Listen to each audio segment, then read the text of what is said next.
సాధారణంగా భక్తులు తమ కష్టాలు చెప్పుకునేందుకో కోర్కులు తీర్చమని వేడుకునేందుకో గుడికి వెళ్తూ ఉంటారు, మొక్కులు చెల్లించుకుంటారు. కానీ ఓ భక్తుడు మాత్రం రాముడి మీద భక్తితో ఏకంగా ఆలయాన్ని నిర్మించాడు. అది కూడా ఎవరి సాయం లేకుండా.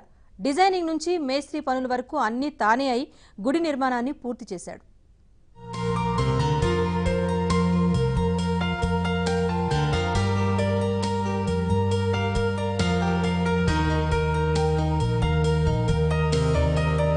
కరీంనగర్ జిల్లా రామడుగు మండల కేంద్రానికి చెందిన రాజమల్లు సాధారణ కూలి. భక్తిభావం కూడా ఎక్కువే. చిన్ననాటి నుంచే తండ్రి నుంచి నేర్చుకున్న రాముడి పాటలు, చరిత్ర అంటే ఎంతో ఇష్టం. రాజమల్లుకు 4 కొడుకులు. పిల్లలందరూ వారి వారి జీవితాల్లో స్థిరపడ్డంతో తన జీవితాన్ని రాముని సేవకు అంకితమిచ్చాడు. 5 ఏళ్ల క్రితం రామ దీక్ష తీసుకున్నాడు. విశ్వేశ్వరానంద తీర్థ స్వామిగా మారాడు.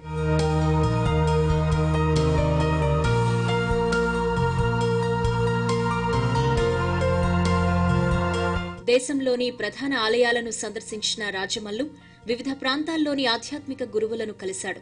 స్వగ్రామంలో శిథిలావస్థలో ఉన్న ఆంజనేయ స్వామి దేవాలయంపై దృష్టి పెట్టాడు.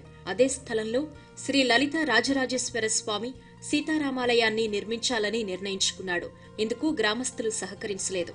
ఆలయ నిర్మాణం కోసం ఎవరి సహాయం ఆశించని రాజమల్లు సిరిసిల్లలో ఉన్న ఇల్లును అమ్మేశాడు. వచ్చిన డబ్బుతో 4 ఏళ్ల క్రితం ఆలయానికి భూమి పూజ చేశాడు. శ్రీరామచంద్రుడు నాకు బాగా ప్రేమ. నేను దీక్ష తీసుకుంది కదా, రామజపమే తారక మంత్రమే తీసుకున్నా కనుక ఆ తారకునికి ఏదన్నా ఒకటి నిశాన్ చేయాలి. ఆనాడు ఆ రామదాస్ ఎట్లా చేసి ఉన్నా నేను కూడా అట్లా చేసి చూపెట్టాలని లోపల సంకల్పం చేసుకున్నా. ఆ భగవంతుని ప్రేమ మీదే పిల్లల జల్లలు అందరినీ దూరం చేసుకొని చిన్ననాటి నుండి నాకు గుడి నిర్మాణం చేయాలని కోరిక ఒకటి. రెండోది పోషమ్మ గుడి బిల్డింగ్ కట్టకముందు మా తండ్రే కట్టిండు. పోషమ్మ గుడి కట్టిండు. ఆ గుడి కూడా నేనే కడుతుంటే కానీ నేను అప్పుడు ఆ సమయంలో సిరిసిల్లలో ఉండట్లా వేరే వాళ్ళు చేసిండ్రు. ఇప్పుడు ఇది మా తండ్రి చేతులు ఆగిపోయింది కనుక నేను పట్టుబట్టి చేస్తున్నా. ఆలయం పనుల్లో అన్నీ తానే, వాస్తు నుంచి డిజైనింగ్, మేస్త్రి పని అన్నీ స్వయంగా చేస్తున్నాడు. శిల్పాలు సైతం చెక్కాడు. అకుంఠిత దీక్షతో 4 ఏళ్లు శ్రమించి ఇదిగో ఇలా గుడికి ఈ రూపాన్ని తీసుకొచ్చాడు రాము భక్తుడు.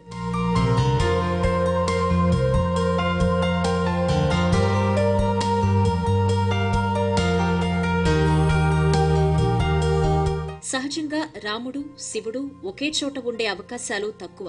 ఇక్కడ మాత్రం ఆ ఇద్దరి దేవాలయాలను విశ్వేశ్వరానంద తీర్థ నిర్మిస్తున్నారు.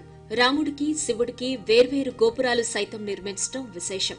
ఆయన శ్రమ, నైపుణ్యాన్ని చూసిన గ్రామస్తులు నిర్మాణంలో సహకారం అందించడం మొదలుపెట్టారు. గుడిలోని విగ్రహాలను విరాళాలుగా తెస్తున్నారు. రాముడి మీద ఉన్న ప్రేమే తనను నడిపిస్తోందని ఈ అభినవ రామదాసు చెబుతున్నాడు. తాపి పనులు మొత్తం A to Z వర్క్ మొత్తం నాదే. సెంటరింగ్, సలాక తెంపుడు, సలాక అల్లుడు, బుట్టలు అల్లుకున్నాడు, సెంటరింగ్ చెక్క కూడా సొంతం తయారు చేసుకొని పోసుకున్నా. డిజైన్స్ మొత్తం A to Z వర్క్ అంతా నాదే. సో ఒక సుతారుని పెట్టుకుని ఆయనతో చేయించుకుంటా డిజైన్స్ కొట్టుకున్నా. కుటుంబాన్ని వదిలి రాముడు అడుగుపెట్టిన రామడుగులో తండ్రి కలను రాజమల్లు నిజం చేస్తున్నాడు అని ఆయన పిల్లలు ఆనందం వ్యక్తం చేస్తున్నారు. 5 ఏళ్లుగా తమకు దూరంగా ఉంటూ ఆలయ నిర్మాణం కోసం శ్రమిస్తున్నారు అని చెబుతున్నారు. 5 సంవత్సరాల క్రితము వారి గురువారి వద్ద సన్యాసం స్వీకరించడం జరిగింది. అప్పటి నుండి ఆధ్యాత్మిక చింతనలో ఉంటూ చాలా ఆధ్యాత్మిక ప్రదేశాలు తిరగడము, ఆశ్రమాల్లో పర్యటించడము, వారి గురువుగారితో వివిధ పుణ్యక్షేత్రాల దర్శనము కార్యక్రమంలో పాల్గొంటూ రావడం జరిగింది. రామడుగులో రామాలయం కట్టాలని ఎంతో కోరిక ఉండేది. సిరిసిల్లో ఉన్న తనకున్న ఇంటిని కూడా అమ్మి వచ్చిన డబ్బును కూడా రామాలయానికి వెచ్చించడం జరిగింది. మేము చాలా అంటే తన స్వహస్తాలతో కట్టడం జరిగింది. విలేజ్ నుండి కూడా 1,20,000 రూపాయలు కూడా విరాళ రూపంలో 1,500 అట్లా ఇవ్వడం జరిగింది. 4 ఏళ్ల క్రితం ప్రారంభించిన ఆలయ నిర్మాణం దాదాపు చివరి దశకు చేరుకుంది. వచ్చే నెలలో ఆలయంలో విగ్రహాలను ప్రతిష్ఠించేందుకు ఏర్పాట్లు జరుగుతున్నాయి. ప్రజల నుంచి వసూలు చేసిన కప్పాన్ని ప్రభుత్వానికి చెల్లించకుండా నాటి రామదాసు భద్రాచలంలో గుడి నిర్మిస్తే సొంత డబ్బులతో, తన సొంత కష్టంతో స్వయంగా గుడి నిర్మిస్తున్నాడు ఈ అభినవ రామదాసు. త్వరలోనే సరికొత్త రికార్డుకు తిరగరాయబోతున్నాడు. ఇప్పుడు సంపత్ కుమార్తో నవీన్, ABN ఆంధ్రజ్యోతి.